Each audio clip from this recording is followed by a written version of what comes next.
Irmãos, é uma alegria retornar a este lugar, agora na companhia de vocês. É a primeira vez que eu estou participando do culto depois desse tempo de pandemia, e eu estava ali me deleitando com o que é cultuar na companhia dos nossos irmãos. Como o canto congregacional é bonito, não é verdade? Em casa a gente participa lá do canto, tenta cantar um pouquinho, mas nada como cantar na companhia dos nossos irmãos, ouvir a voz dos nossos irmãos em união, adorando o Senhor. Irmãos, o que eu pretendo fazer hoje com vocês é algo ligeiramente diferente do que eu faço rotineiramente e, na verdade, do que os nossos pastores costumam fazer. Nós estamos muito acostumados aqui em nossa igreja com sermões expositivos, ou seja, nós, em geral, trabalhamos com a exposição de um texto bíblico. Mas eu não vou fazer isso hoje. Eu quero começar uma série de sermões em um livro particular da Escritura Sagrada, e o sermão de hoje será um sermão introdutório a este livro. Eu me refiro aqui ao livro de Esther. Eu quero, nos próximos sermões, expor a vocês, capítulo por capítulo, o livro de Esther. Mas antes de fazer isso, é necessário que a gente tenha uma visão geral de todo o livro. Então, hoje, o texto com o qual nós vamos trabalhar de maneira geral é o livro de Esther. Eu fiquei ontem pensando, o que eu vou ler antes do sermão, não é? E aí pensei assim, acho que vou ler os 2 primeiros versículos, ainda que eles não terminem com um ponto final. Depois eu pensei, não, eu vou ler no capítulo 4, verso 14, um daqueles versículos que têm sido considerados os versículos-chave do livro de Esther. E cheguei à conclusão de que tudo ia ficar muito casuístico. Então cheguei à conclusão de que eu não vou ler nada antes de começar a falar. Vocês devem ter em mente que nós temos o livro de Esther todo como objeto, ok? No nosso sermão de hoje. Se você for alguém multitarefa, alguém que consegue assim, ler, ouvir, passar os olhos ao mesmo tempo, mantenha a sua Bíblia no livro de Esther aberta, e à medida que eu for aqui pregando, você vai passando os olhos pelo livro, enxergando a narrativa de uma forma mais visual. Se você não for multitarefa, se você for daqueles que só conseguem fazer uma coisa de cada vez, então me ouve, e aí depois, quando você chegar em casa, você leia os 10 capítulos do livro de Esther para verificar aquilo que nós vamos trabalhar nesta manhã, tá bom? Vamos então falar com Deus e pedir graça para esse tempo de reflexão que nós vamos ter nesta manhã. Senhor, é diante da Tua palavra que nós estamos. E diante da Tua palavra, nós dependemos inteiramente de Ti. Tu nos fizeste seres racionais, seres que pensam. Isso nos possibilita compreender de alguma forma a Tua vontade. Mas o nosso esforço, Deus, é inútil se o Espírito Santo não nos acompanhar. Porque ainda que nós consigamos entender alguma coisa com a nossa mente, nós jamais conseguiremos, sem o Teu Espírito, entender com o coração. E é isso que importa, Senhor, entender com o coração a Tua palavra. E nós te pedimos, tenha misericórdia de nós nesta manhã. Enquanto nós consideramos este livro, que foi inserido na Tua palavra pelo Senhor mesmo, nós te pedimos, tem misericórdia de nós.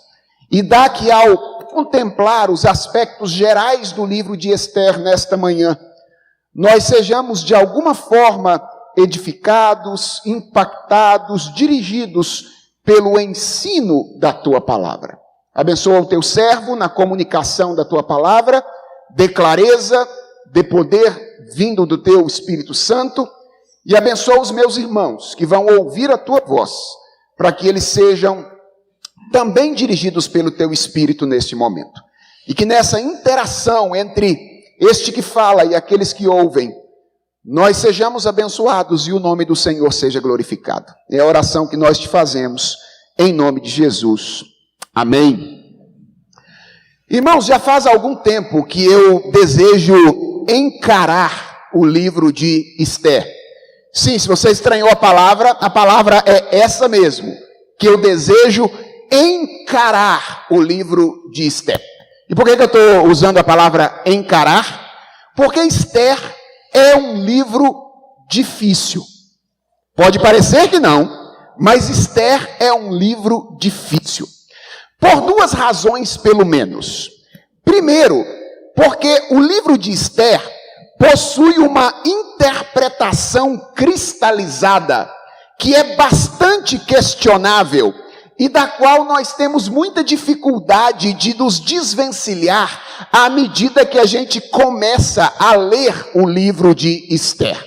Esther é uma daquelas histórias que nós contamos para as crianças desde muito cedo, não é? A história de Esther. E nós nos acostumamos a contar a história de Esther como um conto de fadas. Geralmente, Esther é apresentada assim, meio como que a Cinderela Gospel, né? A moça inocente que ganha um concurso de Miss e aí se torna uma grande heroína. Quando nós lemos o texto de Esther, no entanto, com atenção, nós percebemos que a história não é tão romântica como a que nós costumamos apresentar para as crianças na infância. A Pérsia está muito longe de ser o reino de Avalor ou o reino de Arendelle. As crianças sabem exatamente do que eu estou falando. Veja, não teve nenhum concurso de Miss naquela ocasião. E Esther e Mordecai não são tão perfeitos quanto nós costumamos imaginar que eles são quando nós começamos a lidar com o livro. Mas essa interpretação, ela já está tão cristalizada na nossa mente e no meio do ambiente eclesiástico, que é extremamente difícil nos desvencilharmos dessa interpretação romântica. E por mais que esteja claro para nós que se desvencilhar dessa interpretação é necessário se nós quisermos entender a mensagem do livro de Esther, é simplesmente impossível lidar com o livro tentando interpretá-lo de uma maneira diferente sem sentir um certo receio. Então, se você me acompanhar durante a interpretação e concordar com boa parte da minha interpretação, possivelmente você vai ficar meio receoso durante a caminhada, vai dizer, será que é isso mesmo que o reverendo Felipe está dizendo que está presente aqui? E graças a Deus nós somos livres para fazer essa avaliação, tendo a palavra de Deus conosco na nossa língua. Benditos os reformadores que nos permitiram o acesso à palavra do Senhor na nossa linguagem. Então, essa é a primeira razão pela qual estudar Esther é difícil. É que é um livro que tem uma interpretação cristalizada, meio equivocada, questionável, pelo menos na minha opinião, e da qual nós temos muita dificuldade de nos desvencilhar. Mas há uma segunda razão pela qual este livro é um livro difícil. É que o ensino teológico do livro de Esther não aparece escancarado como acontece em outros livros da palavra de Deus. Eu não sei se você sabe, mas Esther não faz nenhuma referência explícita a uma ação divina. Ao longo de todo o livro de Esther, não é dito que Deus tenha feito uma coisa sequer. Também não há no livro de Esther referência explícita a quaisquer palavras divinas. Não há nenhuma declaração de Deus. Não há nenhum imperativo direto de Deus. Não há nenhuma promessa direta de Deus. Na verdade, não existe qualquer referência explícita a Deus em todo o livro de Esther. Em toda a Escritura, apenas um livro se identifica, se assemelha a Esther neste particular, que é o livro de Cantares. E para piorar um pouquinho o nosso trabalho, também não há por parte do narrador do livro de Esther qualquer recomendação ou qualquer condenação condenação do comportamento das personagens. Sabe aquele negócio que você vê lá no livro dos reis ou das crônicas? Fez o que era bom perante o Senhor. Ou então, fez o que era mal perante o Senhor. O narrador dizendo que o comportamento de um determinado personagem foi certo ou foi errado. Pois então, não tem isso no livro de Esther. Você tem uma história sendo contada e Deus não aparece de maneira explícita, Deus não fala de maneira explícita, e o narrador não elogia comportamento, e o narrador não questiona nenhum tipo de comportamento. Tudo isso torna o nosso desafio de interpretar e de aplicar essa narrativa de Esther algo absolutamente instável. Eu estou querendo preparar você. É impossível ler Esther sem experimentar algum tipo de instabilidade. Deixa eu dar 2 exemplos para você. Pense, por exemplo, quando Esther participa do processo seletivo para a escolha da nova rainha da Pérsia. Pergunta, ela fez a coisa certa ou ela fez a coisa errada?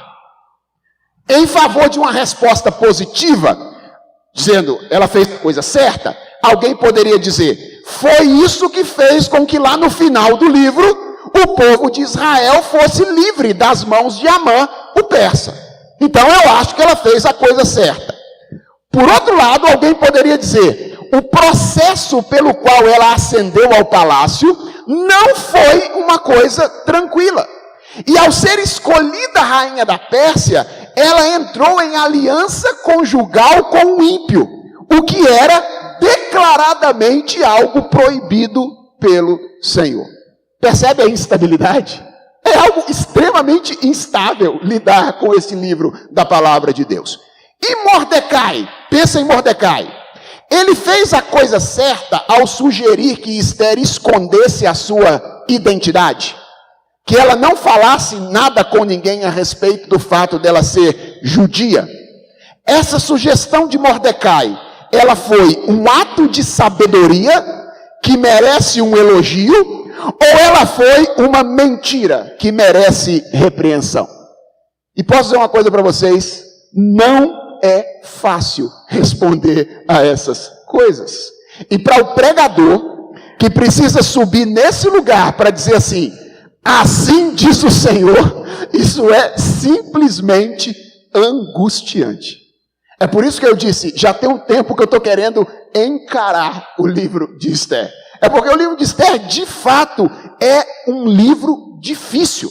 Por causa da narrativa prévia ou da interpretação prévia que a gente às vezes recebe. E porque a gente não tem clareza, pelo menos explícita, quanto ao ensino teológico deste livro. Mas, irmãos, as dificuldades impostas pelo livro de Esther não podem ser motivo para que a gente se afaste dele. A gente não pode olhar para uma passagem bíblica, para um livro bíblico e dizer assim, porque este livro é difícil, então eu não vou me aproximar desse livro. E eu quero dar a vocês, então, inicialmente aqui, 3 razões diferentes pelas quais eu creio que nós precisamos estudar o livro de Esther, antes de dizer quais são os ensinos principais que ele nos ensina. Então, 3 razões pelas quais eu quero encorajar você a me acompanhar nessa jornada na exposição do livro de Esther. Primeira razão pela qual nós precisamos estudar Esther é porque é Bíblia, ok? É Bíblia. É verdade que algumas pessoas ao longo da história questionaram a inclusão de Esther no cânon por causa daquela ausência do nome de Deus, das ações de Deus e etc. Mas nós cremos que aprouve ao Senhor que o livro de Esther compusesse a Escritura Sagrada. Ele, portanto, é um dos livros que está entre aqueles que o apóstolo Paulo diz que são úteis para o ensino, para a repreensão, para a correção, para a educação na justiça, porque eles foram o quê? Inspirados pelo Senhor. Então essa é a primeira razão pela qual nós precisamos estudar o livro de Esther, é porque é Bíblia, e a Bíblia não nos foi dada para outra coisa, senão para ser estudada. Veja, Eu sei que também tem muita gente que usa a Bíblia de um jeitinho meio diferente, não é verdade? Tem gente que usa a Bíblia como um amuleto mágico, não é verdade? Pega a Bíblia, deixa ela aberta lá no Salmo de número 91, na estante da sala, ou na mesa de casa, como se a Bíblia existisse para espantar coisas ruins e atrair coisas boas. Tem muita gente que usa a Bíblia desse jeito, mas esse não é um bom jeito de usar a Bíblia. Atenção, eu não estou condenando aqui o uso estético da Bíblia, ok? Por exemplo, tem muitas igrejas que usam a Bíblia aberta em cima da mesa da ceia, não é verdade? Para simbolizar de alguma forma o papel central que a Bíblia tem naquela comunidade de fé. Eu me lembro quando eu me casei, eu e Lenice nos casamos, porque ninguém casa sozinho, não é verdade?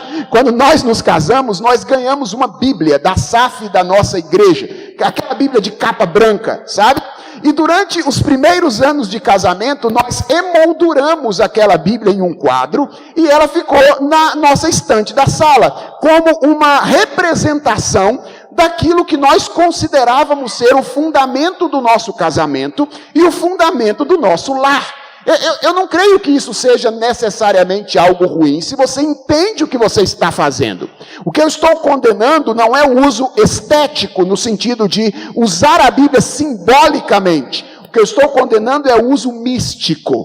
Aquela ideia de que se você tiver a Bíblia aberta lá na sua sala, então ela vai espantar as coisas ruins e ela vai atrair as coisas boas para você. Deus não nos deu a Bíblia para isso. Veja, há outras pessoas que usam a Bíblia como uma coletânea de máximas de autoestima. Verdade? Esse é o caso daqueles que usam a Bíblia para tirar uma palavra. Vou tirar uma palavra aqui. Ou então fala, pastor, tira uma palavra para mim aí, não é? Como se a Bíblia servisse para isso, para tirar uma palavra. É o que eu costumo chamar de o uso psicológico da Bíblia, que não é muito diferente de ler um horóscopo todo dia de manhã, ok? Mais ou menos como todo mundo vai, como algumas pessoas leem no jornal da manhã o horóscopo para ver a sua sorte durante o dia, algumas pessoas usam a Bíblia para ver a sua sorte durante o dia, tirando uma palavra. Mas irmãos, Deus não nos deu a Bíblia para essas coisas. Deus nos deu a Bíblia para que ela fosse estudada. Deus nos deu a Bíblia para que ela fosse compreendida, para que passando pelo nosso entendimento, a Bíblia fosse derramada em nosso coração e de lá passasse a guiar a nossa vida por completo. E isso é verdade para os textos mais fáceis da Bíblia, como o Senhor é o meu pastor e nada me faltará. E isso é verdade para os textos mais difíceis da Bíblia, como o livro de Esther. Então por que nós vamos estudar Esther durante os próximos sermões? Porque é Bíblia. E Deus quer que nós estudemos a Bíblia a fim de guiar a nossa vida nesse mundo. Mas há uma segunda razão. É que estudar um livro difícil como Esther pode ser uma experiência de humilhação. E se existe algo que nós precisamos com frequência, é de boas experiências de humilhação. Eu costumo dizer que uma das coisas boas é ter uma biblioteca grande. Por quê? Porque de vez em quando você pega um livro lá que você nunca leu, lê um capítulo e aí você se sente um idiota. Ok? Assim, você se sente como alguém que não tem muito entendimento. Ter uma biblioteca grande é bom por isso, porque humilha a gente. E você já se perguntou, por que nós temos a tendência de evitar textos difíceis? Veja, há várias razões, mas uma das principais razões pelas quais nós evitamos textos difíceis é orgulho. Isso, orgulho. É que nós adoramos saber. E admitir que nós não podemos saber algumas coisas é algo que nos incomoda profundamente. As redes sociais estão aí para não me deixar mentir. Nas redes sociais, mesmo que a gente não saiba, a gente deve demonstrar que sabe. Não é verdade? A gente pode não saber. mas a gente tem que demonstrar para as pessoas que a gente sabe daquilo que está falando. E se tem uma coisa que a gente sabe de verdade, isso a gente sabe, é porque nós somos assim. Gente que quer saber tudo. E gente que fica incomodado quando não consegue saber alguma coisa.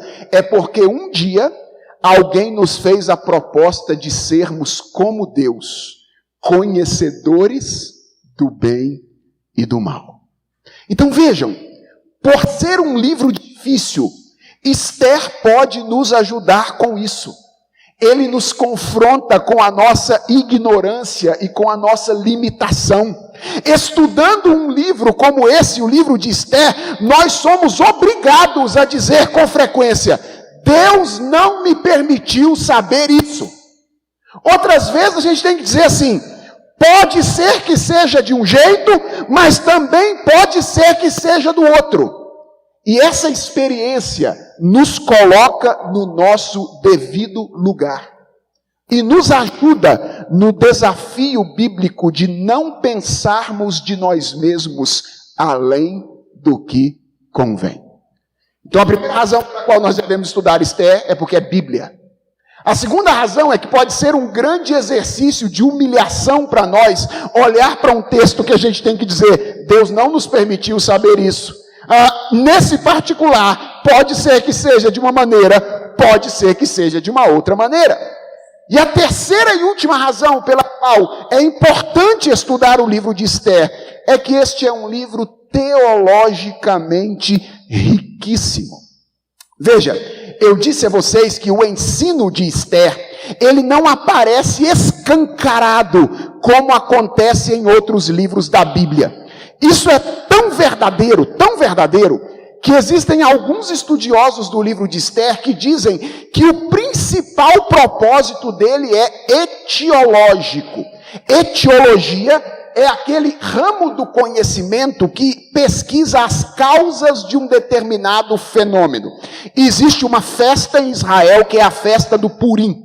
E alguns estudiosos dizem que o único objetivo, o principal objetivo do livro de Esther é contar para nós como essa festa passou a ser celebrada pelos judeus. Vejam, irmãos, eu não duvido de que esse seja um dos objetivos do livro de Esther, nem que talvez esse tenha sido o grande objetivo do redator humano quando ele resolveu escrever o livro de Esther. Mas eu creio que a razão pela qual esse livro foi preservado, a razão pela qual esse livro foi inserido na Escritura Sagrada é mais profunda. Não é apenas etiológica, é teológica. Ou seja, esse livro não foi colocado na Bíblia apenas para nos dar conhecimento de um fato histórico. Esse livro foi colocado na Bíblia para nos ensinar verdades profundas sobre Deus e sobre a nossa relação com Ele. E a pergunta, então, com a qual eu quero, de alguma forma, encerrar o nosso tempo de reflexão nesta manhã é: quais são os principais ensinos do livro de Esther? Veja, responder a essa pergunta vai ser o objetivo da série de sermões, não é? Então, a partir do próximo sermão, eu pretendo entrar no capítulo 1, capítulo 2 e assim sucessivamente. Mas eu quero encerrar aqui a mensagem desta manhã, apontando quais são os temas centrais do livro de Esther e mostrar rapidamente como ele diz respeito a nós, cristãos, que estamos vivendo aqui muitos anos depois que os fatos aconteceram. E eu creio que Esther tem basicamente também 3 coisas diferentes a nos ensinar. A primeira é que Esther tem algo a nos dizer a respeito da nossa condição no mundo. Esse livro tem algo a nos ensinar a respeito da nossa condição no mundo. Quando é que os fatos narrados em Esther aconteceram? Por volta do ano 486 a 465 antes de Cristo, no período de hegemonia do Império Persa, sob o reinado de um homem chamado Assuero, também conhecido como Xerxes I. Então, quando os fatos aconteceram, o grande império da época era o Império Persa. Isso está aí logo nos 2 versos iniciais do livro de Esther. Na história do povo de Israel, esses anos coincidem com o período do regresso do cativeiro babilônico. Na verdade, os fatos narrados aqui por Esther, eles se passam entre o retorno da primeira leva de cativos do cativeiro babilônico e o retorno das demais levas, incluindo aquela sob a liderança de Esdras e Neemias, que vieram a reconstruir os muros da cidade de Jerusalém. Então esse é o momento narrado pela história de Esther. Agora, sabe o que é significativo aqui nesse livro? É que os fatos não ocorreram em Jerusalém. Se você quiser ler o que estava acontecendo em Jerusalém, você tem que ler Esdras, você tem que ler Neemias. Os fatos de Esther aconteceram em Suzã, que é a capital do Império Persa. O que isso significa? Que os fatos narrados aqui nesse livro, eles não dizem respeito àqueles que voltaram do cativeiro. Eles dizem respeito àqueles que haviam permanecido lá. Olha que coisa interessante. Esther é sobre o povo de Deus vivendo longe de casa, numa terra que ao mesmo tempo é deles e não é. Esther é sobre isso. O povo de Deus vivendo longe de casa, numa terra que ao mesmo tempo é deles e não é. Por que é deles? Porque boa parte dos judeus que estão vivos aqui nesse período de Esther, nasceram no cativeiro. Eles haviam nascido na Babilônia ou agora na Pérsia. Então, essa é a terra deles. Eles não conheciam Jerusalém, a não ser de ouvir falar das histórias contadas pelos seus pais ou das histórias contadas pelos seus avós. Mas a terra não era deles, porque embora eles tivessem nascido ali, eles eram judeus. Eles não eram babilônicos, eles não eram persas, eles tinham o coração colocado na cidade que eles tinham que reconstruir. Atenção! Essa era a condição deles. A condição de quem está num lugar que ao mesmo tempo lhes pertence, mas não lhes pertence. Irmãos, essa é exatamente a nossa condição. Nós estamos no mundo, mas nós não somos do mundo. E assim como o desafio daqueles irmãos do passado era viver como judeus, cercado pela cultura persa, o nosso desafio é viver a vida cristã num mundo caracterizado por culturas pagãs. O desafio é muito semelhante. Aqueles irmãos do passado tinham o desafio de viver a sua cidadania judaica, que tinha a ver com a sua relação com Deus, no meio de uma cultura caracterizada pela impiedade. E qual é o nosso desafio hoje? É viver a nossa cidadania celestial numa cultura que é marcada pelo paganismo e pela impiedade. Geralmente, a narrativa bíblica que nós utilizamos para discutir esse assunto na igreja é a narrativa de Daniel. Já pararam para pensar nisso, perceber isso? Quando alguns pastores querem falar sobre esse desafio, geralmente é o texto de Daniel que nós utilizamos. Mas, atenção, talvez haja um sentido em que a narrativa de Esther seja um pouquinho mais apropriada para o nosso caso. Eu me refiro a nós, que vivemos numa geração em que a influência do cristianismo já não tem sido reconhecida explicitamente. Por que eu estou dizendo que talvez o livro de Esther tenha algo a nos dizer de maneira especial? Porque Daniel foi transportado de Jerusalém para a Babilônia. Daniel viveu algum tempo numa cultura que levava Deus em conta. Ele conhecia Jerusalém. Nós não. Os mais velhos entre nós nasceram em um mundo em transição. Um mundo em que Deus ainda era um pouco considerado, mas as pessoas já estavam começando a deixar Deus de lado. E os mais jovens entre nós estão crescendo no contexto de uma cultura secularista para a qual Deus não tem nenhum valor. Como os judeus que nasceram na Babilônia com vagas lembranças de Jerusalém, somos nós vivendo na nossa cultura hoje. Nós nascemos, o que nós conhecemos é essa cultura que, embora tenha sido historicamente influenciada pelo cristianismo, tem abandonado os valores cristãos ao longo do seu desenvolvimento nos últimos anos. E Esther tem algo a nos dizer sobre isso. Esther é sobre como o povo de Deus vive a sua cidadania celestial no meio de uma cultura pagã. Não é relevante para você isso? Para todos nós que somos povo de Deus nesses dias. Em segundo lugar, Esther tem algo a nos ensinar a respeito de nós mesmos. Não apenas a respeito da nossa condição no mundo, mas tem algo a nos ensinar a respeito de nós mesmos. Eu disse no começo que lidar com Esther é difícil, dentre outras coisas, porque esse livro nos deixa com uma instabilidade hermenêutica, interpretativa. Aquela dificuldade de afirmar de forma exata, de forma convicta em algumas circunstâncias, se os personagens estão agindo corretamente ou não. Deixa eu dizer uma coisa para você. Ao mesmo tempo em que isso me deixa morrendo de medo enquanto pregador, eu morro de medo disso, isso me fascina. Me fascina. E talvez esteja perguntando, por quê? Não é apenas porque isso possibilita um desafio intelectual.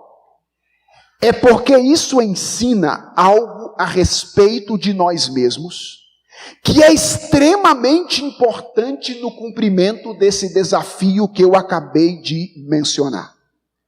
Essa dificuldade de discernir com exatidão as ações das personagens da história mostra, por exemplo, que nós somos seres complexos.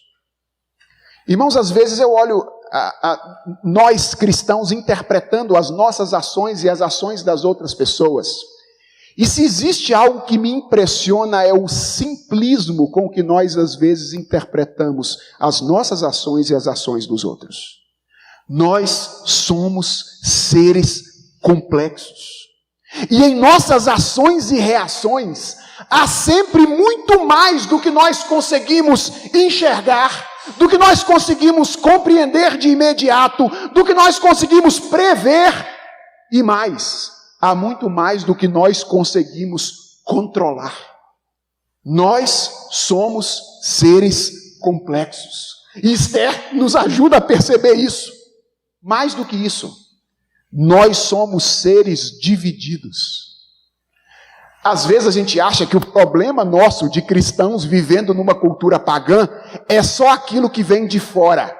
O problema, pastor, é que o discurso que está aí fora é forte demais. Deixa eu lhe dizer uma coisa. Esse não é todo o problema. O problema é que frequentemente esse discurso que está fora, ele encontra eco dentro do nosso coração. Porque nós somos pessoas divididas. Nós somos pessoas em processo de santificação. Nós temos a habitação do Espírito Santo de Deus em nós. Somos a habitação do Espírito de Deus. Mas as forças de resistência do pecado continuam tentando se levantar dentro do nosso coração. E preste atenção. Muito mais frequentemente do que nós gostaríamos, as nossas motivações, os nossos desejos, as nossas decisões, eles são ambíguos. Ambíguos. E eles misturam, muito mais do que nós gostaríamos, elementos de amor a Deus com elementos de amor a nós mesmos, com elementos de amor ao mundo. E nem sempre é fácil discernir essas coisas dentro do coração. Por isso que Esther é um livro que me fascina, porque ele mostra como nós somos complexos, ele mostra como nós somos seres às vezes divididos, e ele mostra de maneira clara como nós somos seres incapazes de manter-nos de pé diante desse desafio que temos diante de nós com as nossas próprias forças. Então Esther nos ensina algo sobre a nossa condição no mundo. Nós somos o povo de Deus vivendo longe de casa, que tem como desafio viver a vida cristã numa cultura pagã. Esther nos ensina algo sobre nós mesmos. Enfrentando esse desafio, nós somos seres mais complexos, mais divididos, mais ambíguos e mais incapazes do que nós costumamos imaginar. Mas por último, Esther tem algo a nos ensinar sobre Deus. Esther não apenas ensina algo sobre a nossa condição e sobre nós mesmos. Esther ensina algo sobre Deus. E talvez você esteja olhando para mim e se perguntando debaixo dessa máscara: como? Se o livro não faz referência explícita a nenhuma ação divina, não registra nenhuma palavra divina, nem sequer menciona o nome de Deus, como o livro ensina sobre ele? E a resposta é: assim, desse jeito. A suposta ausência de Deus no livro de Esther é uma declaração a respeito dele. Deus não aparece explicitamente ao longo da narrativa. Mas preste atenção, ele é o grande herói da narrativa de Esther. O livro foi escrito para mostrar que Deus é o preservador do seu povo neste desafio. O povo de Deus tem um desafio vivendo longe de casa. O povo de Deus é inconstante no enfrentamento desse desafio. Mas Esther foi escrito para nos ensinar que Deus é o preservador do seu povo enfrentando esse desafio. Enquanto nós vivemos longe de casa, nós estamos submetidos a uma cultura que nos pressiona de fora para dentro. Estamos submetidos a tensões que nos pressionam de dentro para fora. Mas Esther está aqui para nos ensinar que essas coisas são insuficientes para nos derrubar se nós somos o povo de Deus, porque Ele nos mantém de pé. E atenção, Ele faz isso sobrenaturalmente quando necessário, como mostram vários outros textos da Escritura Sagrada, mas em boa parte das ocasiões, talvez na maior delas, ele faz isso valendo-se de meios naturais, dirigindo acontecimentos aparentemente insignificantes da nossa existência, como um rei que se desagrada de uma rainha, resolve fazer um teste para colocar outra, tem uma insônia durante a noite e resolve ler um livro. Esther é assim. Esther narra uma história que envolve tantas coincidências em coisas aparentemente tão insignificantes que é impossível deixar de perceber que Deus está lá, mesmo não estando. Você vai perceber isso ao longo do livro. São tantas coincidências em coisas tão pequenas que é impossível deixar de ter os olhos abertos para o fato de que Deus está conduzindo as coisas mais insignificantes da história da humanidade, da nossa vida, com um projeto particular. Manter o seu povo de pé, apesar das tensões externas e internas que ele enfrenta, para a sua própria glória. E essa é a razão definitiva pela qual eu quero convidar você a estudar Esther comigo nos próximos dias. Porque, sejamos honestos, nós temos muita facilidade de enxergar a boa mão de Deus quando fatos sobrenaturais acontecem. Quando coisas escapam à nossa percepção comum, aí a gente diz, Deus agiu, Deus trabalhou, Deus fez alguma coisa. Mas nós nem sempre conseguimos enxergar, perceber a mão invisível de Deus. E ela está sempre atuante, mesmo quando os nossos olhos são insuficientes para perceber aquilo que Deus está fazendo. Aprenda essas lições hoje e venha comigo nesta nova série de sermões que eu pretendo iniciar a partir daqui, de exposição do texto de Esther. Vamos orar? Senhor, obrigado por esse livro bíblico. Um livro que foi incluído e preservado na Escritura Sagrada pelo Senhor mesmo, assim nós cremos. E obrigado pelo privilégio de tê-lo em mãos, para estudá-lo a partir de hoje. Senhor, obrigado pelas experiências que o Senhor tem dado a muita gente ao longo da história com o livro de Esther. E nós queremos te pedir, ensina-nos verdades importantes a respeito da nossa vida nesse mundo, através da exposição desse livro. Senhor, hoje de maneira especial, ajuda-nos a compreender que temos um desafio diante de nós. Somos o teu povo, temos cidadania celestial, mas estamos vivendo aqui nesta terra. Terra esta que nos dá uma experiência muito ambígua, às vezes ela parece o nosso lugar, mas nós sabemos, nós não somos daqui. Ensina-nos essa lição. E dá-nos a clareza de que diante de nós está o desafio de vivermos como cidadãos celestes, celestiais, enquanto estamos aqui. Dá-nos coragem para isso, Senhor. Dá-nos poder para isso, nós te pedimos, porque nós carecemos de Ti. Nós somos seres complexos, nós não conseguimos compreender sempre tudo aquilo que está envolvido na nossa tomada de decisão. Senhor, nós somos seres muitas vezes divididos.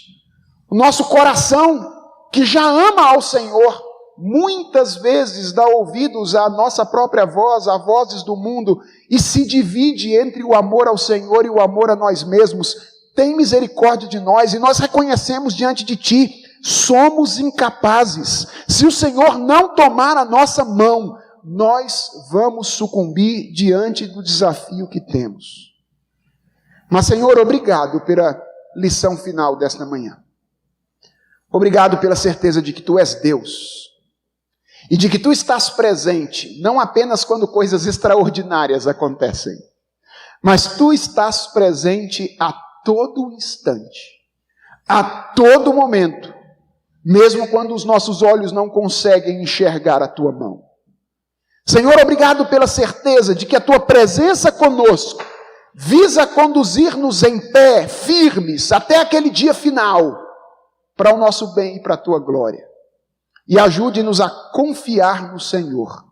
Confiar de que nós seremos preservados ao longo da nossa vida, por causa da Tua graça e da Tua misericórdia.